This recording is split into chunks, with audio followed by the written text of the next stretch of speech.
Today we begin the first in a four-part series discussion about company culture.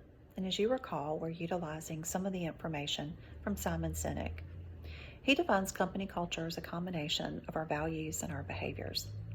So as we look at ways to deepen and strengthen and grow the company culture here at Webster Rogers, I really want to challenge each of us to look at how we can align our behaviors with the values of the firm.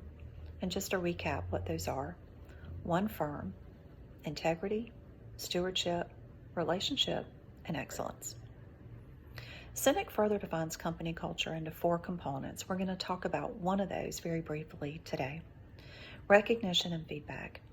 Recognition can be aligned with any of the firm's values, but if we just look at a few of them, when we take the time to let people know that we value the work that they do or that they've done a good job on a particular project, not only does it let them know that they are valued, it helps cultivate the working relationship. When people are going above and beyond and we acknowledge that, not only do we acknowledge the value of excellence, but we also set the example for the rest of the firm that excellence is what we are striving for. We've had some wonderful examples that have been shared with us by clients of work that has been done across the lines within the firm, which just further highlights the focus on the value of being one firm and working seamlessly with each other and on behalf of our clients. Are we perfect in any of those? No, but we are striving for it, and it's good to see. The second part of that is feedback. Feedback can come in the form of giving somebody some feedback on how things are going well and how they can continue to improve those and polish those to go from good to great. And that's another book for another day. But more often than not, when we are giving feedback to people, it's because of things that are not going as well. A couple of things that I would like for you to think about. When we look at feedback as it aligns with our values, the responsibility of feedback is both on the receiver of the feedback and the giver of the feedback. When you're in the position to have to give feedback, and it's going to be difficult, I encourage you to think about practicing it. Say it out loud with yourself. Say it out loud with a trusted colleague that will be honest with you about the delivery of it, the words that you're choosing, and the timing of it. Sometimes in the heat of something, it's too soon, but if you wait weeks out from the event, you've kind of waited too late. So be sure and get feedback and practice and strive to deliver it well. If you're the one receiving the feedback that you may not really be looking forward to, the responsibility on your shoulders is to be open to it.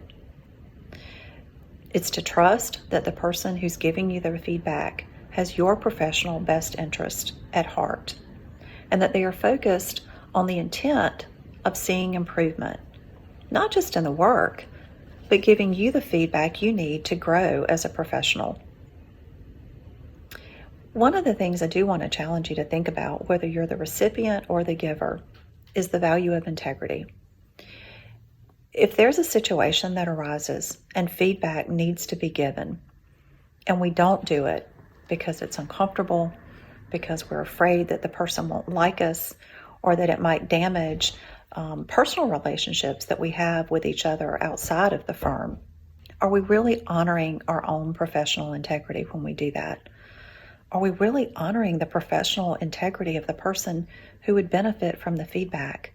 And are we honoring the integrity of the firm? Recognition and feedback. One's easier than the other. They both present challenges, but they both can be used in positive ways to help us grow and align with the firm's values. So again, as we move through this series, I really want you to take some time to think about any or all of these that really resonate with you. I want to hear your feedback. I want to hear how you grade the firm. I want to hear how you grade yourself.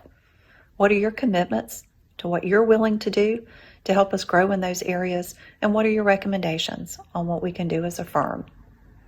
I look forward to talking to you next week about some more components of company culture and how we can work together to help it grow.